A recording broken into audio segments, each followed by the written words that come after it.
इतिहास में छुपाया हुआ एक सच। 45 साल के महात्मा गांधी 1915 में भारत आते हैं। 2 दशक से भी ज़्यादा दक्षिण अफ्रीका में बिताकर इससे 4 साल पहले 28 वर्ष का एक युवक अंडमान में काल कोठरी में बंद होता है। अंग्रेज उससे दिन भर कोल्हू में बैल की जगह हाँकते हुए तेल परवाते हैं, रस्सी बंटवाते हैं और छिलके कुटवाते हैं। वो तमाम कैदियों को शिक्षित कर रहा होता है, उसमें राष्ट्रभक्ति की भावनाएं प्रगाढ़ कर रहा होता है और साथ ही दीवारों पर कील, कांटों और नाखून से साहित्य की रचना कर रहा होता है। उसका नाम था विनायक दामोदर सावरकर, वीर सावरकर। उन्हें आत्महत्या के ख्याल आते उस खिड़की की ओर एकटक देखते रहते जहां से अन्य कैदियों ने पहले आत्महत्या की थी। पीड़ा असह्य हो रही थी, यातनाओं की सीमा पार हो रही थी। अंधेरा उन कोठरियों में नहीं, दिलो दिमाग पर भी छाया हुआ था। दिन भर बैल की जगह खटो, रात को करवट बदलते रहो। 11 साल ऐसे ही बीते।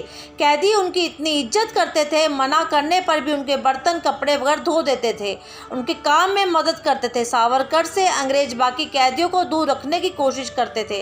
अंत में बुद्धि को विजय हुई तो उन्होंने अन्य कैदियों को भी आत्महत्या से विमुख किया।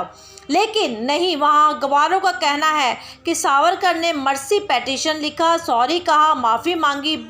मूर्खों, काकोरी कांड में फंसे क्रांतिकारी रामप्रसाद बिस्मिल ने भी माफ़ी मांगी थी, तो उन्हें भी डरपोक करार दोगे? बताओ, उन्होंने भी माफ़ी मांगी थी अंग्रेजों से। क्या अब इस कसौटी पर क्रांतिकारियों को तोला जाएगा? शेर जब बड़ी छलांग लगाता है तो कुछ कदम पीछे लेता है। उस समय उसके मन में क्या था, आगे की क्या रणनीति थी, ये आज कुछ लोग बैठे बैठे जान जाते हैं। कौन ऐसा स्वतंत्रता सेनानी है जिसे 11 साल काला पानी की सज़ा मिली?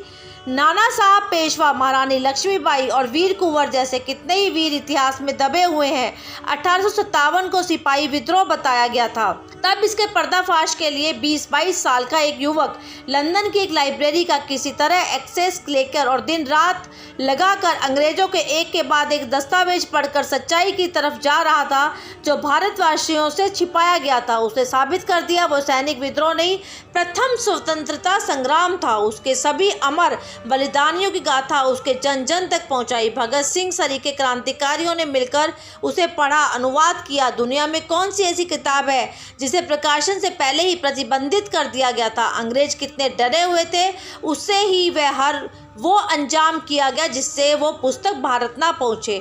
जब किसी तरह पहुँची तो क्रांति की ज्वाला में घी की आहुति पड़ गई। कलम और दिमाग दोनों से अंग्रेजों से लड़ने वाले सावरकर थे, दलितों के उत्थान के लिए काम करने वाले सावरकर थे, 11 साल काल कोठरी में बंद रहने वाले सावरकर थे, हिंदुत्व को पुनर्जीवित करके राष्ट्रवाद की अलग जगाने वाले सावरकर थे, साहित्य की विद्या में पारंगत योद्धा सावरकर थे। आज़ादी के बाद क्या मिला उन्हें? अपमान। मौलाना जैसों ने तो मलाई चाटी सत्ता की। सावरकर को गांधी हत्या केस में फंसा दिया, गिरफ्तार किया गया, पेंशन तक नहीं दी गई, प्रताड़ित किया गया। 60 के दशक में उन्हें फिर गिरफ्तार किया, प्रतिबंध लगा दिया, उन्हें सार्वजनिक सभाओं में जाने से मना कर दिया गया।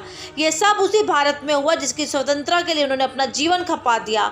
आज़ादी के मतवाले से उसकी आज़ादी उसी देश में छीन लेगी जिसे उसने आज़ाद करवाने में योगदान दिया था। शास्त्री जी पीएम बने तो उन्होंने पेंशन का जुगाड़ किया। वो काला पानी में कैदियों को समझाते थे, धीरज रखो, एक दिन आएगा जब ये जगह तीर्थस्थल बन जाएगी। आज भले ही हमारा पूरा विश्व में मजाक बन रहा हो, एक समय ऐसा होगा जब लोग कहेंगे कि देखो इन्हीं काल कोठरियों में हिंदुस्तानी कैदी बंद थे। सावरकर कहते हैं तब उन्हीं कैदियों की यही प्रतिमाएं होंगी। आज आप अंडमान जाते हैं तो सीधा वीर सावरकर इंटरनेशनल एयरपोर्ट पर उतरते हैं। सेल्यूलर जेल में उनकी प्रतिमा लगी है। उस कमरे में प्रधानमंत्री भी जाकर ध्यान धरते हैं जिसमें सावरकर को रखा गया था। सावरकर का अपमान करने का अर्थ है अपने ही थूक को ऊंट के मूत्र में मिलाकर पीना।